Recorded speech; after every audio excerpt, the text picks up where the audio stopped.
بحمداللہ تعالی ہم سنی مسلمان اللہ کے تمام ولیوں سے محبت کرنے والے ہیں، اور اللہ کے فضل و کرم سے جتنے اللہ کے ولی آئے ہیں اللہ نے اہل سنت و جماعت کو عطا فرمائی۔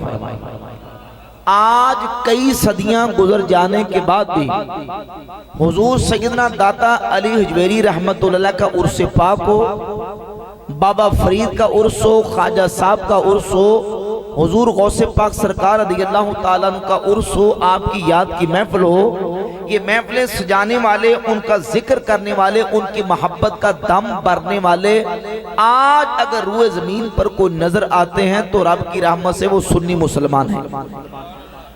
اور ہمارا یہ عمل بتاتا ہے کہ ان ولیوں کے ساتھ ہماری نسبت ہے، ہمارا تعلق ہے، ہماری روحانی ان کے ساتھ نسبت ہے، عقیدت ہے، تعلق ہے، اور ان ولیوں کو صحیح معنوں میں ماننے والے بھی اہل سنت و جماعت ہیں۔ حضور غوث پاک سرکار رضی اللہ تعالیٰ عنہ کا عرس ہے، آپ کی محفل ہے۔ ہمارا اہل سنت و جماعت کا معمول ہے کہ ہم اولیاء اللہ کے آراس بزرگان دین کے عرس بنا کے ان کی تعلیمات کو، ان کی افکار کو، ان کے نظریات کو ذکر کر کے لوگوں کو بتاتے ہیں کہ بھئی جس طرح ایمان عقیدہ رکھ کر عمل صالح انہوں نے کیا، ہم بھی ان کے مطابق اپنا ایمان اور عقیدہ رکھیں اور ان کے مطابق عمل کریں گے تو اللہ ہمیں بھی اپنی بارگاہ کا قرب عطا فرمائے گا۔ توجہ کیجئے ذرا، یہ بات اپنے دل کی تختیوں پہ لکھنے کے قابل اور ضروری ہے کہ بھئی بزرگوں کے عرس کا مقصد یہ ہے کہ ان بزرگوں کی تعلیمات کو عام کیا جائے، ان کے افکار و نظریات کو عام کیا جائے، تاکہ ہم اپنا ایمان عقیدہ اللہ کے ان مقربین، اللہ کے ان محبوب بندوں کے مطابق بنا کے رکھ کے جب چلیں گے تو جیسے رب ان سے راضی ہوا رب ہم سے بھی راضی ہوگا۔ ہم بزرگوں کے عرصوں پر ان کی عظمت بھی بیان کرتے ہیں، ان کی شان بھی بیان کرتے ہیں، ان کا مقام بھی بیان کرتے ہیں، یعنی مقام اولیاء، عظمت اولیاء، لیکن فی زمانہ اس پرفتن دور کے اندر جہاں ہم مقام اولیاء بیان کرتے ہیں، ساتھ اس بات پر بھی زور دینے کی ضرورت ہے کہ پہچانے اولیاء کیا، پہچانے اولیاء کیا۔ ظاہر ہے کہ عرس کا مقصد ہی ان اولیاء اللہ کی تعلیمات کو عام کرنا ہے، اور اللہ کا ولی تب تک بندہ نہیں بن سکتا جب تک کہ اس کا ایمان اور عقیدہ صحیح نہ ہو۔ ایمان اور عقیدہ صحیح اگر نہیں ہے تو پھر ولایت کے مقام پر نہیں پہنچ سکتا۔ اسلامی تعلیمات کے دو حصے ہیں، ایک حصہ عقائد و نظریات کا اور دوسرا حصہ اعمال کا۔ اگر ایمان اور عقیدہ صحیح نہ ہو، زمین سے لے کر آسمان تک ساری خلا کو بھی کوئی بندہ اعمال صالحہ سے بڑھ کر بھی آ جائے، اگر ایمان اور عقیدہ صحیح نہیں تو رب کی بارگاہ میں کوئی عمل قابل قبول ہے، بولے قابل قبول ہے؟ کسی بھی اعتبار سے اگر عقیدے کے اندر خرابی ہے، عقیدے کے اندر کوئی کجی ہے، ٹیڑھ ہے، کوئی خرابی ہے تو پھر عمل قابل قبول نہیں ہے۔ ایمان اور عقیدہ صحیح ہونا پہلے ضروری ہے۔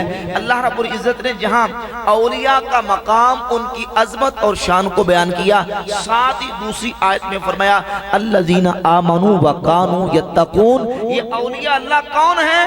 الذین آمنوا وکانوا یتقون، وہ جو ایمان والے ہیں اور تقوی اختیار کرنے والے۔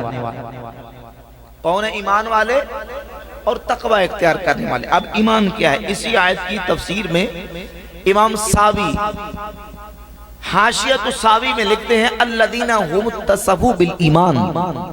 اولیاء اللہ کون ہیں؟ جو ایمان کی صفت سے متصف ہیں۔ هم الذین اتصفوا بالایمان وہو اعتقاد صحیح، کہتے ہیں جو ایمان کی صفت سے متصف ہیں، اور ایمان کیا ہے؟ ایمان صحیح عقیدے کا نام ہے۔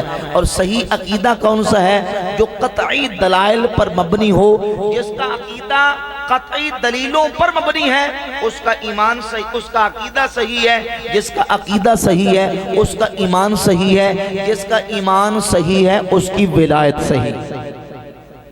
بھئی توجہ سے سنیے، یہ باتیں دل کی تختی پر لکھنے والی ہیں، کیونکہ آج اس پرفتن دور کے اندر جب لوگوں کو معیار ولایت معلوم نہیں ہوتا تو کیا ہوتا ہے کہ لوگوں نے کسی کو ولی پرکھنا ہو، کسی ولی کی پہچان کرنی ہو تو لوگوں نے اپنا ایک کرائٹیریا، اپنا ایک معیار بنایا ہوتا ہے۔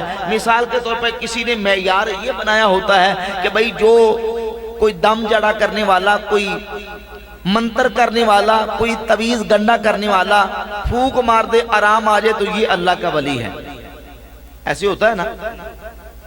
آپ کو کتنے ایسے جادوگر ملیں گے، عاملین ملیں گے، جادوگر شعبدہ باز، کہ وہ اپنے اس جادو سے، اپنی اس شعبدہ بازی سے لوگوں کو اپنے ساتھ جوڑ لیتے ہیں، مائل کر لیتے ہیں۔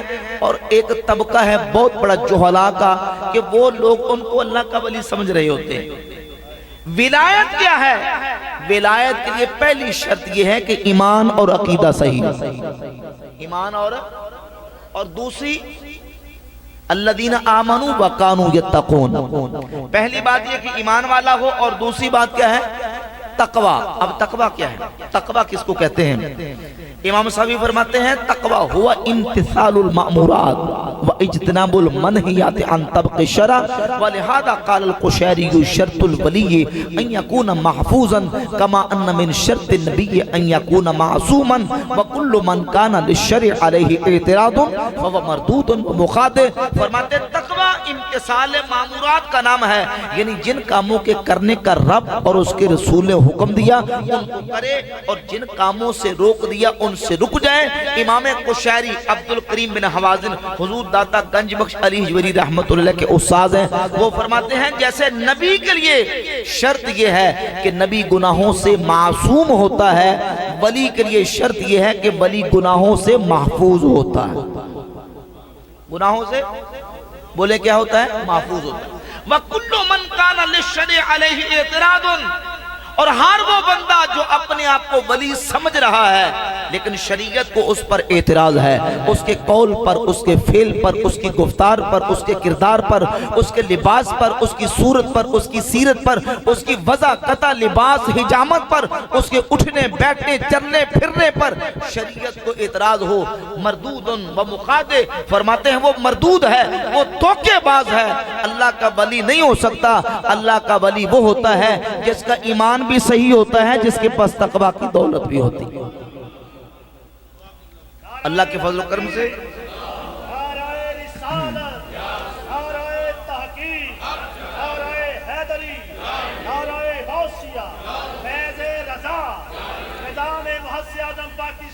زندہ باد حضور غوث پاک سرکار رضی اللہ تعالیٰ کی ذات اقدس مجمع البحرین ہیں۔ اللہ کے فضل و کرم سے اگر عقیدہ ایمان کی بات ہو تو ایمان اور عقیدہ بھی اعلیٰ لیول کا، اور اگر عمل کی بات ہو تو عمل بھی اس لیول کا کہ بڑے بڑے اولیاء اللہ اپنے دور کے اندر اپنی گردنیں جھکا رہے ہیں اور حضور غوث پاک سرکار رضی اللہ تعالیٰ کی ولایت کو تسلیم کر رہے ہیں۔ اب غوث پاک سرکار رضی اللہ تعالیٰ کا عرس بنا رہے ہیں، ان کی تعلیمات کیا ہیں، ان کی فکر کیا ہے، اور ان کا پیغام کیا ہے کہ ہمارا مرید ہم سے تعلق رکھنے والا، ہم سے ناطہ جوڑنے والا، ہماری نسبت کو استعمال کرنے والا، سب سے پہلے حضور غوث پاک سرکار فرماتے ہیں واجب ہے اس پر کہ اس کا عقیدہ صحیح ہو۔ کیا صحیح ہو؟ میرے پاس کتاب موجود ہے حضور غوث پاک سرکار کی کونیت طالبین، اس کا آخری چیپٹر ہے کتاب التصوف کے نام سے۔ فرماتے ہیں یجب علی المرید المبتدی فی ہذہ طریقہ الاعتقاد صحیح۔ فرماتے ہیں مرید پر واجب ہے سب سے پہلے کہ اس کا عقیدہ صحیح۔ بولے کیا ہو؟ الذی هو الاساس، کیونکہ عقیدہ اساس ہے، عقیدہ بنیاد ہے۔ اگر بنیاد درست نہ ہو تو عمارت قائم نہیں رہ سکتی۔ الذی هو الاساس فیکون علی عقیدۃ السلف صالح اہل سنت القدیمۃ سنت الانبیاء والمرسلین والصحابۃ والتابعین والاولیاء والصدیقین۔ فرماتے ہیں ہمارا مرید وہ ہے جو اہل سنت و جماعت کی عقیدے پر، ذرا بلند آواز سے محبت سے کہتے ہیں سبحان اللہ۔ مرید پر واجب ہے کہ اس کا عقیدہ کیا ہو؟ اہل سنت والا. بولے کون سا عقیدہ ہو؟ اہل سنت و جماعت والا. یجب علی المرید المبتدی فی هذه الطریقہ الاعتقاد الصحیح الذي هو الاساس فيكون على عقیدة السلف الصالح اہل سنت القدیمة سنت الانبیاء والمرسلین والصحابة والتابعین والاولیاء والصدیقین. مرید سچا وہ ہے جس کا عقیدہ اہل سنت والا عقیدہ، جو عقیدہ صحابہ کا عقیدہ ہے، جو تابعین کا عقیدہ ہے، جو صدیقین کا عقیدہ ہے، جو صالحین کا عقیدہ ہے. اگر عقیدہ صحیح نہیں، عمل کی باری بعد میں آتی ہے. پہلے کس کی آتی ہے؟ عقیدے کی. اور اللہ کے فضل و کرم سے، اللہ کی رحمت سے ہم سینہ تان کے، بازو لہرا کے، ڈنکے کی چوٹ پہ یہ کہتے ہیں کہ اللہ رب العزت نے عقیدہ صحیح اہل سنت و جماعت کو عطا فرمایا. کیوں؟ اس لیے دیکھیے آج تک پوری اسلامی تاریخ اور ہسٹری کے اندر آپ کوئی ایسا بندہ نہیں دکھا سکتے کہ جو صحابہ اکرام کا گستاخ ہو اور وہ اللہ کا ولی بن گیا. کوئی ایسا بندہ نہیں دکھا سکتے جو حضور کی اہل بیت کا بے ادب اور گستاخ ہو اور وہ اللہ کا ولی ہو. ایسا نہیں ہو سکتا. اللہ کے فضل و کرم سے اللہ رب العزت اللہ کریم ولایت عطا ہی اسے کرتا ہے جس کے دل میں نبی کے صحابہ کا پیار بھی ہوتا ہے، نبی کی آل کا پیار بھی ہوتا ہے. اس لیے اعلیٰ حضرت عظیم البرکت مجدد دین ملت الشاہ امام احمد رضا خان محدث بریلی رحمت اللہ تعالی علیہ نے خوب لکھا کہ اہل سنت کا بیڑا پار ہے. ذرا محبت سے بلند آواز سے کہیں سبحان اللہ. میرے امام فرماتے ہیں اہل سنت کا ہے بیڑا پار اصحاب حضور. سنت کا ہے بیڑا پار اصحاب حضور نجے ہے اور ناؤ ہے عطرت رسول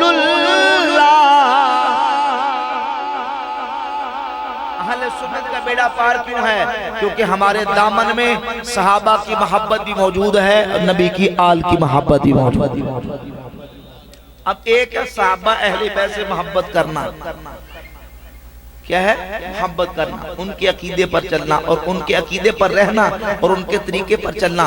ایک اور ساتھ میں بات ملا دیتا ہوں تاکہ یہ بات اور مضبوط ہو جائے کہ حضور غوث پاک سرکار فرماتے ہیں عقیدہ صحیح وہی عقیدہ ہے جو نبی کے صحابہ کا عقیدہ ہے، امت کے اسلاف کا عقیدہ ہے. یہ میرا کتاب موجود ہے سیر اعلام النبلاء، حافظ ذہبی بہت بڑے عظیم محدث، عظیم نقاد ہیں. ان کی 18 جلدوں کے اندر کتاب ہے سیر اعلام النبلاء، جلد نمبر 15 میرے پاس ہے. صفحہ نمبر 181 پہ حافظ ذہبی نے حضور سیدنا غوث پاک سرکار رضی اللہ تعالی عنہ کا تذکرہ شروع کیا. آپ کے حالات زندگی لکھے ہیں. ایک واقعہ انہوں نے ذکر کیا. ایک بہت بڑے اس وقت کے عالم تھے ابو بکر عماد. ابو بکر عماد کہتے ہیں کہ میں نے اصول دین علم کلام پڑھا، فَأَوْقَ عِنْدِ شَكًّا، میرے دل میں کچھ شک و شبہ پیدا ہو گیا. جب میں نے علم کلام پڑھا تو میرے دل میں کچھ وساوس، کچھ شکوک و شبہات پیدا ہو گئے. مجھے کسی نے بتایا کہ شیخ عبد القادر جیلانی بغداد میں جب اپنے منبر پہ بیٹھ کے خطبہ دیتے ہیں تو کانا یتکلم علی الخواطر، وہ لوگوں کے دلوں سے کلام فرماتے. ذرا محبت سے بلند آواز سے کہتے ہیں سبحان اللہ. وہ لوگوں کے دلوں سے کلام کرتے ہیں، لوگوں کے دلوں سے باتیں کرتے ہیں. تو ابو بکر عماد کہتے ہیں کہ میں نے جب سنا تو میں نے کہا چلے میں چلتا ہوں اور شیخ کی مجلس میں بیٹھتا ہوں، جا کے ملاقات کروں گا یا ان کی صحبت سے فیض یاب ہوں گا. تو میں ایسے ہی ایک دن اتفاقاً شیخ عبد القادر جیلانی رحمت اللہ تعالی علیہ کی مجلس میں جا کے بیٹھا ابھی میں بیٹھا ہی تھا، توجہ کی ضرورت ہے آپ کی، بیٹھا تھا اور بیٹھے، اچھا گئے کیوں، کس مقصد کے لیے؟ مقصد یہ تھا کہ معلوم کروں کہ لوگ کہتے ہیں کہ شیخ عبدالقادر جیلانی تقریر کے دوران لوگوں کے دلوں سے باتیں کرتے ہیں، آج میں دیکھوں کہ میں دل میں جو تمنا آرزو لے کے گیا ہوں کیا میری تمنا میری آرزو کو سمجھتے ہیں؟ تو کہتے ہیں کہ میں ابھی جا کے مجلس میں بیٹھا تھا کہ تقریر کے دوران شیخ نے گفتگو کرتے ہوئے کہا، تقریر کرتے ہوئے فرمایا اور کہا، دروشی پڑھیں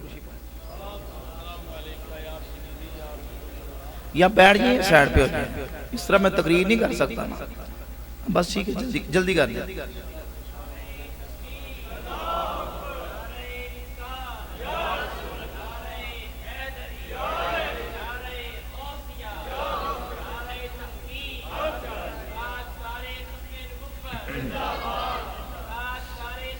پائندہ بات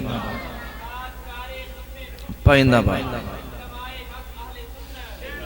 ابو بکر عماد کہتے ہیں کہ میں جا کے بیٹھا تو شیخ نے میری طرف دیکھا اور غوث پاک سرکار نے میری طرف دیکھ کے کہا، اعتقادنا اعتقاد سلف صالح و صحابہ، ہمارا وہی عقیدہ ہے جو سلف صالحین کا عقیدہ ہے، جو نبی کے صحابہ کا عقیدہ۔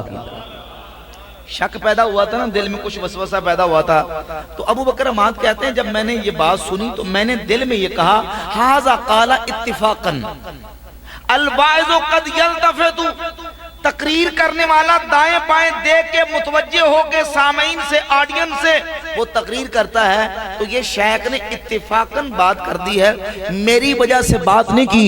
تو ابو بکر عماد کہتے ہیں ابھی میرے دل میں یہ بات آئی تو شیخ نے دوبارہ کہا، اعتقادنا اعتقاد سلف صالح و صحابہ، ہمارا وہی عقیدہ ہے جو سلف صالحین اور حضور کے صحابہ کا عقیدہ ہے۔ کہتے ہیں دل پھر نہیں مانا میرا، میرے دل میں نے پھر تسلیم نہیں کیا، اور میں نے کہا کہ یہ بات بھی شیخ نے میری وجہ سے نہیں اتفاقاً کر دی ہے۔ ابھی کہتے ہیں دل میں میرے یہ تصور اور میرے خیال آیا تھا کہ تیسری مرتبہ پھر شیخ نے کہا اور غوث پاک سرکار نے کہا میرا نام لے کر، اعتقادنا اعتقاد سلف صالح و صحابہ، یا ابا بکر قم قد جاء ابوک وکان غائبا، اے ابو بکر عماد ہمارا وہی عقیدہ ہے جو نبی کے صحابہ کا عقیدہ ہے، جو سلف صالحین کا عقیدہ ہے۔ جو تیرا باپ کافی عرصے سے لاپتہ تھا، گھر جا کے دیکھ واپس آ چکا۔ اللہ یا رسول اللہ حق چاہیے یا فرمایا، یا ابا بکر اعتقادنا اعتقاد سلف صالح و صحابہ، اے ابو بکر عماد ہمارا وہی عقیدہ ہے جو سلف صالحین اور صحابہ اکرام کا عقیدہ ہے، اور یقین دلوانے کے لیے کہا، قم قد جاء ابوک وکان غائبا، جو تیرا باپ کافی عرصے سے غائب تھا، لاپتہ تھا، جا کے گھر دیکھ واپس آ چکا ہے۔ کہتے قمت مبادرا، میں جلدی جلدی اٹھا اور گھر پہنچا، جا کے دروازہ کھولا دیکھا تو باپ جو لاپتہ تھا واپس گھر پہنچ چکا تھا۔ یہ حضور غوث پاک سرکار رضی اللہ تعالیٰ کی نگاہ ولایت ہے۔ اپنے ایمان سے ذرا تصور کریں، اگر غوث پاک سرکار کی نگاہ ولایت کا عالم یہ ہے تو نبیوں کی امام کی نگاہ نبوت کا عالم کیا ہوگا؟ میاں صاحب فرماتے ہیں، جے رب دل دیاں اکھیاں دے وے،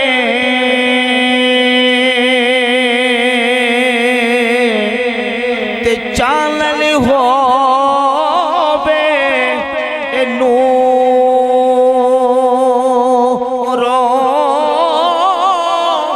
محبوبانو سب نظری آوے، کیا نیڑے کیا دور۔ غوث پاک سرکار کی نگاہ پاک کا عالم یہ ہے کہ دل کے اندر تصور لے کے آئے تھے، اور ایک دل میں جو خیال پیدا ہوا تھا اور دل میں جو وسوسہ پیدا ہوا تھا، شک پیدا ہوا تھا، اس کو دیکھ لیا، اور دیکھ کے آپ نے دل کے ساتھ کلام کر کے بتا دیا کہ بھائی ہمارا وہی عقیدہ ہے جو صحابہ اکرام کا عقیدہ ہے، جو سلف صالحین کا عقیدہ ہے۔ اس میں پیغام بھی دے دیا، درس بھی دے دیا اور سمجھا بھی دیا کہ ہم نے کسی اور عقیدے پہ نہیں جانا، ہم نے صحابہ، تابعین، تبع تابعین اور امت کے ولیوں کے عقیدے پر رہنا ہے۔ بولے اللہ کے ولیوں کے عقیدے پر رہنا ہے۔ اور اللہ رب العزت کے فضل و کرم سے ان اولیاء اللہ کے عقائد و نظریات پر جو آج بھی جماعت قائم و دائم ہے، اسی کا نام اہل سنت و جماعت۔ عقیدہ صحیح ہو اور دوسری بات ہے عمل کا صحیح ہونا، عمل کا صحیح ہونا، اور عمل وہی صحیح ہے جو اللہ اور اس کے رسول کی فرما برداری میں کیا جائے۔ اگر کوئی شخص اللہ اور اس کے رسول کی نافرمانی کرتا ہے اور اللہ اور اس کے رسول کا رستہ چھوڑ کر کوئی یہ کہے کہ میں خدا تک پہنچ جاؤں گا، میں اللہ کا قرب حاصل کر لوں گا، تو حضور غوث پاک سرکار رضی اللہ تعالیٰ عنہ فرماتے میں بتاتا ہوں رب تک پہنچنے کے قریب ترین رستہ اور ذریعہ کون سا ہے؟ فرماتے اقرب الطرق الی اللہ تعالی لزوم قانون العبودیت والاستمساک بالعروۃ الشریعہ۔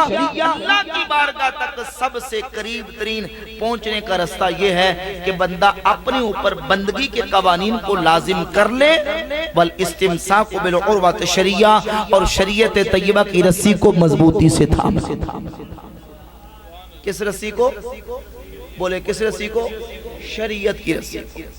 جب تک انسان اپنے ہوش و حواس میں ہے، جب تک حالت صحف میں ہے، اس پر شریعت کے احکامات لاگو ہیں، وہ شریعت کا مکلف ہے، شریعت کا حکم اس کی طرف متوجہ ہوتا ہے اور اس پر لازم ہے کہ وہ شریعت کا پابند رہے۔ اگر کوئی ہوش و حواس میں ہونے کے باوجود بھی شریعت کی پابندی نہیں کرتا، سنت کی پابندی نہیں کرتا، وہ کچھ اور تو ہو سکتا ہے پر اللہ کا ولی ہو سکتا۔ بولے بھی اللہ کا ولی؟ ولی کے لیے ایمان صحیح ہونا شرط ہے اور تقوی شرط ہے۔ کیا شرط ہے؟ تقوی۔ اپنی من مانی باتوں کو اختیار کر لینے کا نام نہیں۔ وہ جو نہیں آ رہی آپ کی طرف سے نا ڈسٹربنگ ہو رہی ہے، یہ باتیں سمجھنے والی ہیں۔ کرامتیں، فضائل آپ سنتے رہتے ہیں، یہ وہ باتیں ہیں کہ جہاں ولیوں کا مقام سنتے ہیں، ولیوں کی پہچان سمجھنا بھی ضروری ہے۔ یقین جانے کہ آج تصوف کے نام پر، صوفیت کے نام پر وہ لوگ اپنے آپ کو صوفی شو کر رہے ہیں، نہ ان کا چہرہ سنت کے مطابق، نہ ان کا لباس سنت کے مطابق، نہ ان کی حجامت سنت کے مطابق، نہ ان کا چال ڈال سنت اور شریعت کے مطابق، لیکن وہ یہ کہتے ہیں ہم صوفی ہیں، ہمارا تصوف کے ساتھ تعلق ہے۔ سوشل میڈیا دیکھ لیں کتنے بیسیوں آپ کو لوگ ایسے ملیں گے، نہ ان کے چہرے پر رسول اللہ کی سنت داڑھی، نہ ان کا لباس سنت کے مطابق، نہ ان کی حجامت سنت کے مطابق، حتیٰ کہ ایک بندہ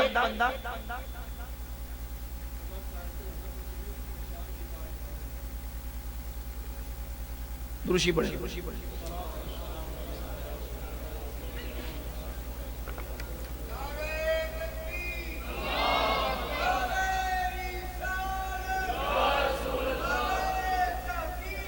اللہ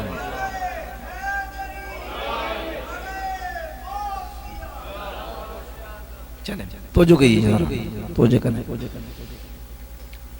سوشل میڈیا پہ ایک بندہ تصوف کی بات کرتا ہے، صوفیت کی بات کرتا ہے، بالکل چٹ کلین شیپ، مونچھیں بھی مڈی ہوئی، داڑھی بھی کلین شیپ، بالکل چٹ صفایا، پینٹ کوٹ پہننا ہے، ٹائی لگائی ہے، سگریٹ ہاتھ میں، اور وہ سگریٹ محفل کے اندر، مجلس کے اندر سگریٹ کے کش بھی لگا رہا ہے اور لوگوں کو دین کے مسئلے بھی بتا رہا ہے، اور لوگ اس کو صوفی سمجھ کے بیٹھے ہوئے ہیں کہ یہ تصوف کا درس دے رہا ہے، صوفیت کا درس دے رہا ہے۔ یقین جانے کہ جو ہم جن صوفیہ کو مانتے ہیں، اللہ کے فضل و کرم سے وہ رب کے قرآن سے جڑے ہوئے ہیں، مصطفیٰ کے فرمان سے جڑے ہیں۔ سیدنا نظام الدین اولیاء رحمت اللہ تعالیٰ فرماتے ہیں پیر آنکھ اسبائد کہ کتاب در دست راست گرفتہ باشد، و سنت مصطفیٰ صلی اللہ علیہ وآلہ وسلم در دست چپ و دو روشنائی این دو شمع میربت تا نہ در مغاق شبہت افتاد نہ در ظلمات بدعت. فرماتے پیر وہ ہونا چاہیے جس کے ایک ہاتھ میں رب کا قرآن ہو، دوسرے ہاتھ میں میرے نبی کا فرمان ہو. جب ان دو روشنائیوں کو لے کر چلے گا، یہ دو روشنائیاں لے کر چلے گا، تا نہ در مغاق شبہت افتاد نہ در ظلمات بدعت، پھر وہ شبہات اور بدعات اور گمراہیوں کے گڑھوں میں نہیں گرے گا بلکہ خود بھی منزل تک پہنچے گا، اپنی مریدوں کو منزل تک لے کے جائے گا. ہم تو غوث پاک کے ماننے والے ہیں، ہم تو سیدنا داتا علی حجویری کے ماننے والے ہیں، بابا فرید کے ماننے والے ہیں، اور اللہ کے فضل و کرم سے یہ صوفیہ وہ ہیں جو اپنے وقت کے نہ صرف صوفی ہیں بلکہ وقت کے عالم بھی ہیں.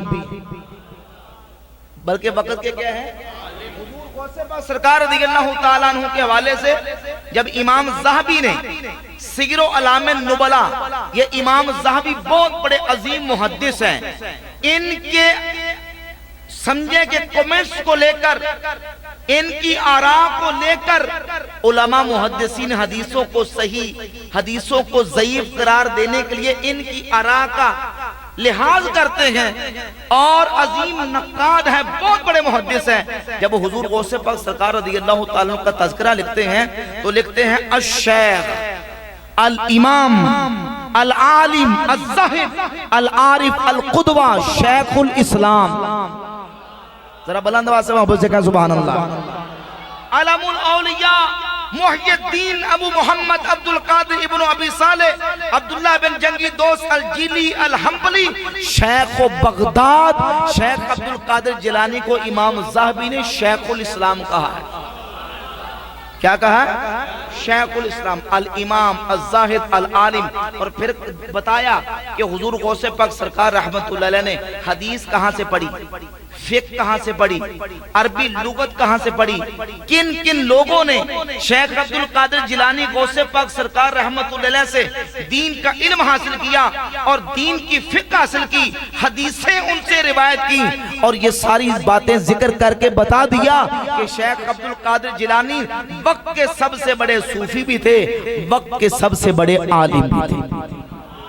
آج وہ جھوٹے ملائک اور جھوٹے لوگ جو علماء کو تصوف سے کٹ آف سمجھتے ہیں، وہ یہ کہتے ہیں کہ نہیں، یہ رنگ برنگی ٹلیاں کپڑے گلے میں ڈال کے 10 انگوٹھیاں چھاپیں ڈال کے یہ تصوف اور یہ صوفیت ہے. بھئی ہم اس تصوف اور اس صوفیت کو مانتے ہیں جو رسول اللہ کی شریعت کے تابع ہو کے چلتا ہے. حضرت جنید بغدادی فرماتے ہیں علمنا مضبوط بالکتاب والسنہ. فرماتے ہیں ہمارا علم اللہ کے قرآن سے جڑا ہوا ہے، نبی کی سنت سے جڑا ہوا، قرآن و سنت سے جڑا ہوا. حضور غوث پاک سرکار رضی اللہ تعالیٰ عنہ کی ذات اقدس ہمارے شیخ ہیں، ہمارے مقتدی ہیں، ہمارے پیشوا ہیں. وہ علم کے اندر بھی عظیم مقام رکھتے تھے، عمل کے اندر بھی اللہ رب العزت نے انہیں وہ مقام دیا تھا کہ پوری دنیا کے اندر وہ آفاقی شہرت اللہ رب العزت نے غوث پاک سرکار کو عطا فرمائی ہے. شرق سے لے کر غرب تک، شمال سے لے کر جنوب تک، جہاں جہاں کہیں مسلمان کلمہ پڑھنے والے موجود ہیں، حضور کا نام لینے والے موجود ہیں، انہیں پتہ ہے کہ ہمارے آقا کی امت میں ایک ولی گزرے ہیں جنہیں 11ویں والے سرکار غوث پاک کہا جاتا ہے. یہ آپ کی مقبولیت ہے، عالمگیر شہرت ہے. اور حضور غوث پاک سرکار رضی اللہ تعالیٰ کی ذات اقدس کی تعلیمات، آپ کی فکر یہ بات بالکل واضح کرتی ہے کہ جو شریعت کا باغی اور مخالف ہے، شریعت کا باغی اور مخالف ہے، وہ کبھی ولایت کے مقام پہ فائد ہو سکتا جب تک انسان کی ہوش و حواس ہے، جب تک وہ اپنے ہوش و حواس کے اندر ہے وہ شریعت کا مکلف ہے. اللہ اکبر. غوث پاک سرکار رضی اللہ تعالیٰ کی تعلیمات، بلکہ جمیع اولیاء اللہ کی تعلیمات یہ ہیں. آج وہ لوگ جو فرض کے تارک ہیں، واجبات کے تارک ہیں، بلکہ بد عقیدہ قسم کے لوگ ہیں، وہ اپنے آپ کو صوفی ڈکلیئر کرتے ہیں. بھئی صوفی تو وہ ہوتا ہے، فرائض و واجبات چھوڑنا تو دور کی بات ہے، صوفی تو وہ ہوتا ہے جو مستحب ترک کرنا بھی گوارا نہیں کرتا. مستحب ترک کرنا بھی